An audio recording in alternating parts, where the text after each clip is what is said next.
Free fire के कुछ amazing facts. Chinese products में जो मेड इन चाइना का स्टिकर है वो दरअसल चाइना का है ही नहीं, वो कोरिया में मैन्युफैक्चर होता है और शायद इसीलिए चाइनीज प्रोडक्ट यदि खराब हो भी जाएं तो भी स्टिकर सही सलामत रहता है। दूसरी तरफ ये जो पबजी गेम है जिसका इंडिया में बहुत ज्यादा क्रेज है, इसे लेकर ये कहा जा रहा है कि ये एक चाइनीज गेम है। ये गेम किस कंट्री का है और किस कंट्री को इसका फायदा हो रहा है ये मैं आपको बाद में बताता हूँ, लेकिन ये गेम जिस कंट्री का कहा जा रहा है यानी कि चाइना का, ये गेम उसी देश में बैंड है। पबजी के अलावा एक और गेम है जो इंडिया में बहुत ही पॉपुलर है। अब तक तो आप समझ ही गए होंगे कि मैं फ्री फायर की बात कर रहा हूँ।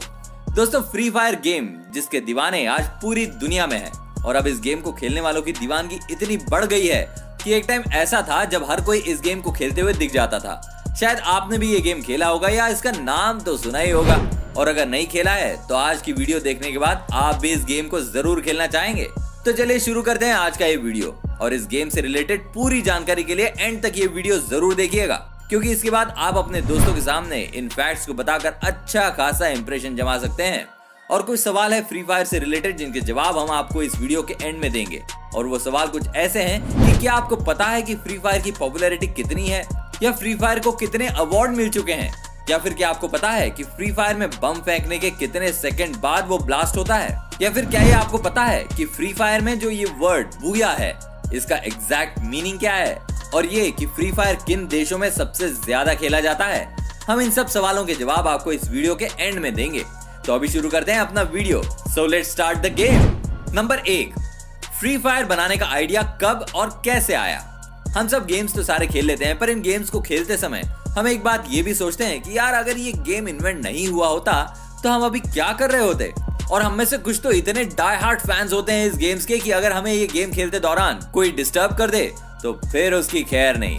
तो उसी का जवाब हम आपको बताने आए हैं कि फ्री फायर गेम का आइडिया कैसे और कब आया, क्योंकि इस गेम के पहले शायद हम सबको ये लगता था कि पबजी मोबाइल फ्री फायर से पहले आया मोबाइल प्लेटफॉर्म के ऊपर, पर सच्चाई ये है कि फ्री फायर मोबाइल प्लेटफॉर्म पर पहले आया।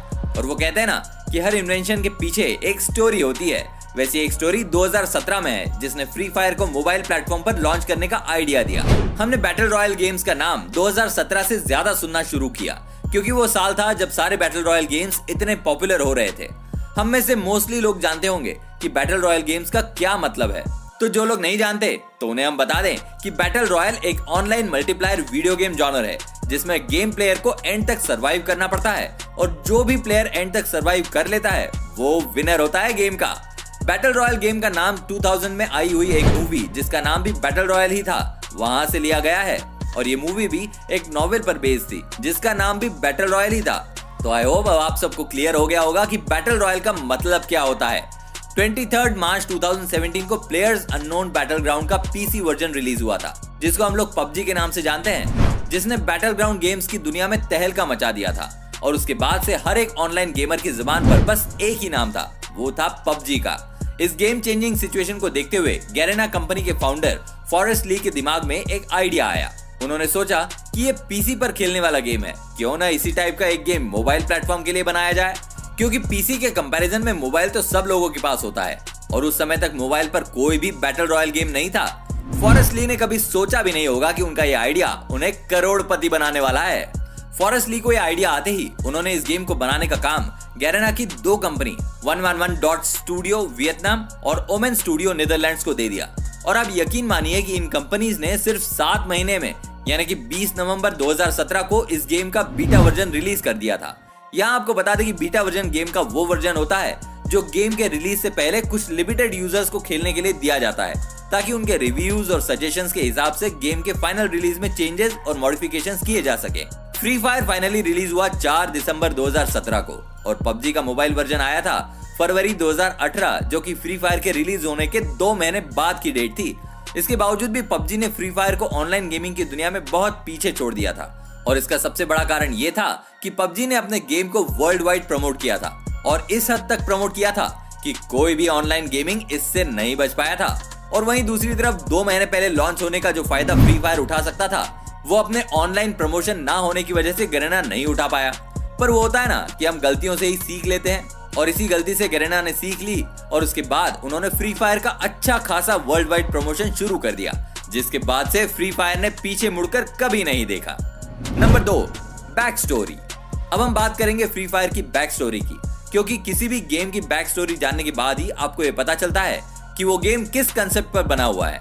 और देखा जाए तो जितने भी बैटल रॉयल गेम्स जैसे पबजी हो गया, फोर्टनाइट हो गया और कॉल ऑफ ड्यूटी, इन सब का कोई ना कोई बैक स्टोरी जरूर होती है। और आप में से बहुत से लोग ऐसे भी हैं जिन्हें फ्री फायर का बैक स्टोरी पता होगा, तो आप लोग इस गेम को बहुत ही क्लोजली फॉलो कर रहे हो, क्योंकि गेम्स तो हर कोई खेल लेता है, पर उसके पीछे के फैक्ट्स पता होना रियल फैंस कहलाने की निशानी होती है। तो दोस्तों, इसकी बैक स्टोरी ये है कि एक मिस्टीरियस ऑर्गेनाइजेशन होता है जिसका नाम है FF से यहाँ मतलब फ्री फायर ही होगा। इस ऑर्गेनाइजेशन का एक ही मकसद होता है कि लोगों को कैप्चर करना और एक ऐसी जगह पर रखना जहां पर उनका ब्रेन वॉश किया जाता है, जिसकी वजह से वो अपनी सारी पुरानी यादें भूल जाते हैं। इस ऑर्गेनाइजेशन में साइंटिस्ट की एक टीम होती है जो इन कैप्चर किए हुए लोगों की बॉडी में कुछ मॉडिफिकेशन भी करती है, जिसकी वजह से ये अपनी पुरानी यादें भूल जाएं और इन्हें बैटल के लिए तैयार किया जाता है। उसके बाद उन्हें प्लेन से एक बरमूडा नाम के आइलैंड पर ले जाया जाता है और पैराशूट के जरिए वहां उतारा जाता है और यहाँ इन सब लोगों के बीच सर्वाइवल का टास्क दिया जाता है। उसके बाद वहाँ आइलैंड पर भी एक साइंटिस्ट की टीम मौजूद होती है जो यहाँ मौजूद सारे लोगों पर कड़ी नजर रखती है, मेनली इनके फाइटिंग स्किल्स पर नजर रखती है। और फिर फाइनली जो सर्वाइवर्स इस बैटल में सर्वाइव कर जाते हैं, उसके अंदर साइंटिस्ट और भी ज्यादा जेनेटिक मॉडिफिकेशन करते हैं और उन्हें और भी ज्यादा स्ट्रॉन्ग बनाते हैं, जिसकी वजह से आगे आने वाले बैटल्स में ये सर्वाइवर्स और भी अच्छे से परफॉर्म कर सकें।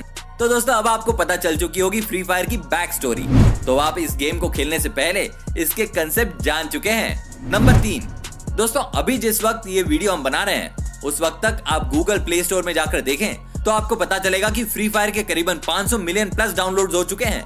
और लास्ट 2019 नवंबर का डेटा उठाकर देखें तो उसके हिसाब से फ्री फायर के 450 मिलियन रजिस्टर्ड यूजर्स भी हो चुके हैं, जिसकी वजह से अब तक फ्री फायर ने $1 बिलियन की इनकम को भी क्रॉस कर दिया है। फ्री फायर की पॉपुलैरिटी की वजह से फ्री फायर को बेस्ट पॉपुलर वर्ल्ड गेम का अवार्ड भी मिल चुका है गूगल प्ले स्टोर की तरफ से। साथ ही ऐप एनी के अनुसार एप्पल ऐप स्टोर और गूगल प्ले स्टोर को मिलाकर 2018 में फ्री फायर दुनिया का चौथा सबसे अधिक डाउनलोड किया जाने वाला गेम था। नंबर 4, वैसे तो जब भी ऑनलाइन गेमिंग का नाम आता है तो हम सबको एक ही नाम याद आता है, वो पबजी का, जैसा कि हमने आपको अभी थोड़ी देर पहले इस वीडियो में बताया, क्योंकि उसका वर्ल्ड वाइड प्रमोशन ही इस तरह से किया गया था कि सबकी जुबान पर एक ही नाम रटा हुआ है ऑनलाइन गेमिंग के हिसाब से। पर अगर हम रजिस्टर्ड यूजर्स और डाउनलोड के हिसाब से कंपैरिजन करते हैं तो फ्री फायर बहुत आगे है पबजी मोबाइल से।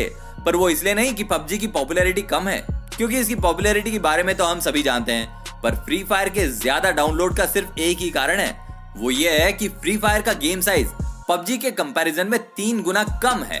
और इसकी एक खास बात और भी है कि free fire easily 1 GB RAM वाले फोन में रन कर सकता है। अब वो होता है ना कि बहुत से लोगों के पास बहुत महंगा स्मार्टफोन या एप्पल फोन नहीं होता है, तो यहाँ पर फ्री फायर के ज्यादा डाउनलोड्स की एक वजह ये भी है कि फ्री फायर को खेलने के लिए आपको कोई भी महंगा फोन लेने की जरूरत नहीं है। इस गेम को आप किसी भी एंड्रॉइड या एप्पल फोन में रन कर सकते हैं। फ्री फायर के अगर आप 3-4 गेम खेलते भी हो तो आपका फोन उतना हीट नहीं होता जितना कि पबजी खेलने के बाद होता है, क्योंकि जैसा कि हम जानते हैं कि पबजी का ग्राफिक्स नो डाउट बहुत अच्छा है और इसीलिए उसका गेम साइज 2 GB तक होता है। जैसा कि हम सब जानते हैं कि पबजी हाई ग्राफिक्स वाला गेम है और इसीलिए उसे खेलने में हम सबको ज्यादा मजा आता है। पर वहीं फ्री फायर आपके छोटे फोन्स में भी इजीली डाउनलोड होकर बहुत ही स्मूथली खेला जा सकता है। और यहाँ हम सारे फ्री फायर के फैंस को बता दें कि गरेना ऑलरेडी फ्री फायर के एडवांस वर्जन पर काम कर रहा है, जिसका नाम है फ्री फायर मैक्स। और ये तो हम सब जानते ही हैं कि जब हमारे सामने ऑलरेडी एक एग्जाम्पल सेट होता है तो हम उससे बेटर ही कुछ क्रिएट करने का प्लान करते हैं, तो ऐसा ही कुछ गरेना भी प्लान कर रहा है। तो चांसेस है कि अब जो फ्री फायर का एडवांस वर्जन आएगा वो बेटर और हाई ग्राफिक्स के साथ डेवलप होकर आएगा। नंबर 5, तो दोस्तों अब आगे बढ़ते हुए फ्री फायर वर्ल्ड सीरीज के बारे में कुछ फैक्ट्स जानते हैं। फ्री फायर का सबसे पहला वर्ल्ड सीरीज 2019 में ब्राजील के 12 ओलंपिक पार्क में ऑर्गेनाइज किया गया था। यह एक ऐसा टूर्नामेंट था जिसे करीब 2 मिलियन से ज्यादा लोगों ने ऑनलाइन देखा था, जो कि एक वर्ल्ड रिकॉर्ड है किसी भी ई स्पोर्ट्स टूर्नामेंट के लिए। इस टूर्नामेंट के विनर थे ब्राजीलियन टीम, जिनका नाम है कोरिंथियंस। मतलब ये कहा जा सकता है कि ये टूर्नामेंट ब्राजील में ही ऑर्गेनाइज हुई और इस टूर्नामेंट को होम टीम ने ही जीत लिया था। है ना कमाल की बात। अब इस टूर्नामेंट के सक्सेस को देखते हुए गरेना ने immediately free fire champions cup 2020 का अनाउंसमेंट कर दिया था, जो कि इंडोनेशिया में होने वाला था अप्रैल 2020 को। बट कोरोना के चलते इस टूर्नामेंट को पोस्टपोन कर दिया गया। पर बाद में अभी लेटेस्ट न्यूज के हिसाब से इस टूर्नामेंट को कैंसिल कर दिया गया है, जो कि फ्री फायर के फैंस के लिए एक बुरी खबर है। अब बात करते हैं उन सवालों की जिनके जवाब मैंने आपको इस वीडियो के एंड में देने के लिए कहा था। तो सबसे पहले बात फर्स्ट क्वेश्चन, जिसका जवाब हम आपको पूरी वीडियो के दौरान बहुत बार दे चुके हैं, जिससे आपको फ्री फायर की पॉपुलैरिटी का तो अंदाजा हो गया होगा। अब बात करते हैं सेकंड क्वेश्चन की। तो उसमें हमने आपसे पूछा था कि बॉम्ब थ्रो करने के कितने सेकंड बाद वो ब्लास्ट होता है। तो उसका जवाब है 4.5 सेकंड के बाद। यानी कि आप बॉम्ब गेम में कहीं भी थ्रो करो, या तो जमीन पर या हवा में, बॉम्ब थ्रो करने के एग्जैक्ट 4.5 सेकंड बाद ब्लास्ट हो जाएगा। और हमारा थर्ड क्वेश्चन था कि बूया, इस वर्ड का एग्जैक्ट मीनिंग क्या होता है। तो इसका जवाब है बूया का मतलब होता है हैप्पीनेस, जॉय, एक्साइटमेंट। और अगर आप इस वर्ड को गूगल करेंगे तो वहां पर आपको इसका एग्जैक्ट मीनिंग जो मिलेगा वो ये है कि word used to express joy specially over a well played और विक्टोरियस मोमेंट इन स्पोर्ट। इसका क्लियर मतलब यह है कि जॉय को एक्सप्रेस करने के लिए या आपने किसी भी खेल में शानदार प्रदर्शन के बाद जीत हासिल की हो, तब इस शब्द का प्रयोग किया जाता है। और हमारा आखिरी क्वेश्चन ये था कि फ्री फायर किन कंट्रीज में सबसे ज्यादा खेला जाता है। तो इसका जवाब है ब्राजील, इंडिया और इंडोनेशिया। इन 3 देशों में फ्री फायर सबसे ज्यादा खेला जाता है। तो दोस्तों, जितनी भी जानकारी हम लोगों के पास थी फ्री फायर के बारे में, हमने वो सब आपके साथ शेयर करने की पूरी कोशिश की है। अगर आपको हमारी ये कोशिश पसंद आई हो तो प्लीज इस वीडियो को लाइक और सब्सक्राइब जरूर कीजिएगा, ताकि ऐसे और भी कई नए नए फैक्ट्स और जानकारी हम आपके साथ शेयर कर सके। स्टे सेफ, जय हिंद।